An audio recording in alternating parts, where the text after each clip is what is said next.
Thank you very much, Jawad. This is known as quick reaction action on part of each of the two countries following a very, very unfortunate incident in which Iranians initiated and Pakistans quickly responded. This had to happen because we cannot remain at odds after having decades of excellent relationship and common interests in the region, because this region is already plagued with number of conflicts and wars. And I had written a piece immediately after Pakistan's response that no new war, please.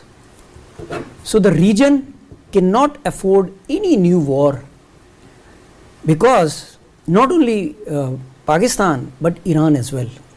Iran has been under US sanctions and other sanctions for over 4 decades now. It cannot afford to open a new border. It is already engaged at a number of places. You would recall that the day it fired on Pakistan, a day earlier it had fired on Iraq and Syria also. So Iran already has its plate full. Same is true with Pakistan. So there was no way that these two could have continued. The only thing that these two needed was to determine as to who is going to benefit out of the conflict between the two. And perhaps diplomacy worked. It was quickly analyzed and immediately a hotline was established.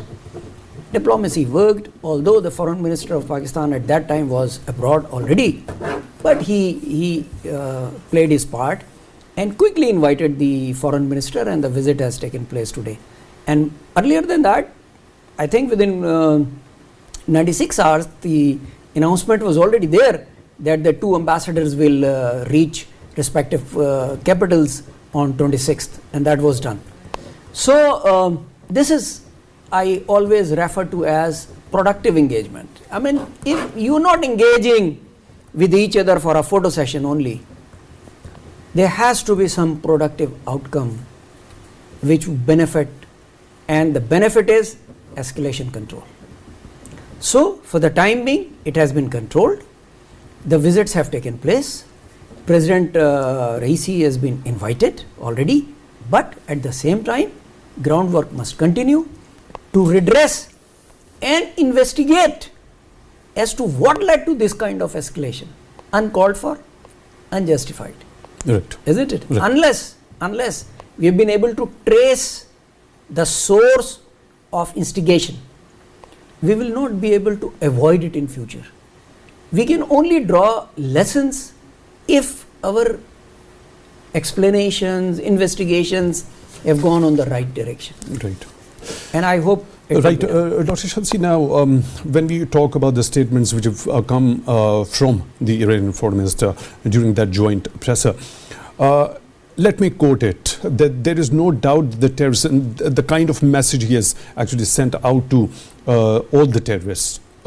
Let me quote this: there is no doubt that the terrorists located in the common border regions and areas of Iran and Pakistan are led and supported by third countries, and they never favor any good action in line with the benefits of Iranian and Pakistani governments and nations. Now, I'll go on to the second statement later once I take your view on this particular. When he talks of the third countries, you already raised a question, very pertinent indeed, that who was going to actually benefit from this recent escalation. So when he talks of these third countries, what do we understand out of it? In fact, we all know who is the third country, and that is India. Let me be very straight on it. Why? Chanakya's philosophy says the neighbor's neighbor is your friend. So Iran is more close to India than anybody else. Iran and Afghanistan, because they are neighbor's neighbor. That is all right. That is on one side. That is, let the geopolitics decide that. Here, what Iranian foreign minister is hinting as that perhaps they have been able to trace what I am saying, that we must trace. We should also trace. And we will definitely find that who wanted to instigate Iran and draw benefit to instigate a crisis or a conflict and let it expand to a level where the others would draw benefit out of it. And I'm sure Iranians have done it. Otherwise, Iranian foreign minister saying this on a Pakistani soil would not have been easy for him. If he has said it, very good. I welcome his remarks. So this is kind of a message.